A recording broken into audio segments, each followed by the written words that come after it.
fait déjà 3 mois que nous avons lancé des assemblées citoyennes au niveau de la République démocratique du Congo, au niveau national. Et pour la province du Nord Kivu, aujourd'hui c'est la 3e session que nous venons d'organiser. Et pour nous, c'est un cadre qui va nous permettre, nous en tant que citoyens, de continuer à réfléchir sur les questions qui nous concernent, parce que nous avons constaté que nous, en tant que la société civile, à un moment, on n'arrive pas à jouer notre rôle. Parce que nous ne sommes pas d'abord informés, mais aussi parce qu'il n'y a pas de cadre où nous pouvons échanger, où nous pouvons réfléchir ensemble, en fait, mener d'actions ou des actions communes.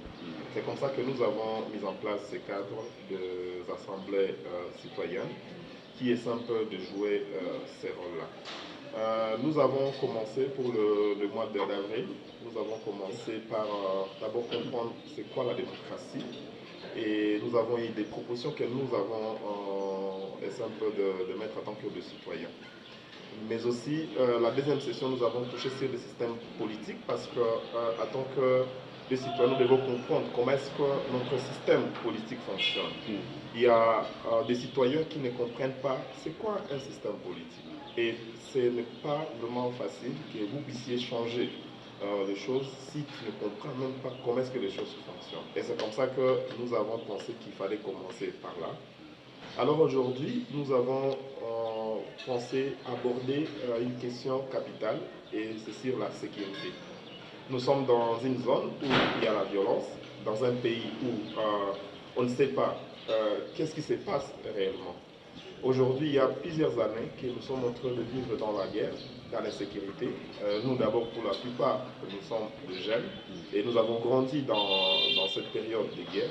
Et nous pensons, en tant que la société civile, nous devons comprendre c'est quoi, en fait, comment est-ce que ça se passe, comment est-ce que ça fonctionne. Est-ce que c'est nous, les citoyens, qui sont le premier responsable pour que nous puissions avoir la paix chez nous. Aujourd'hui, nous avons vu le phénomène Ouazalène. Nous avons vu les citoyens qui se disaient nous sommes aussi prêts pour prendre les armes et aller mettre fin à cette agression. C'est bien, mais est-ce que c'est à nous en premier, en tant que citoyens, d'aller combattre lorsqu'il y a une agression pareille? Et c'est comme ça qu'il fallait avoir un cadre comme ça pour comprendre les rôles de chacun. Mais nous venons de comprendre que les premiers responsables, c'est d'abord l'État.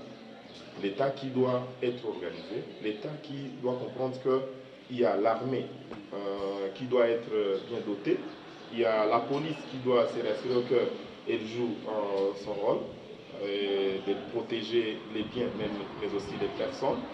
Et c'est donc avec toute cette matière que nous venons d'apprendre que nous avons aussi compris que nous, en tant que citoyens, nous avons aussi un grand rôle, et notre responsabilité surtout, c'est d'amener aussi ces autorités à être responsables. Ça veut dire à se rassurer que ces services de sécurité fonctionnent très bien.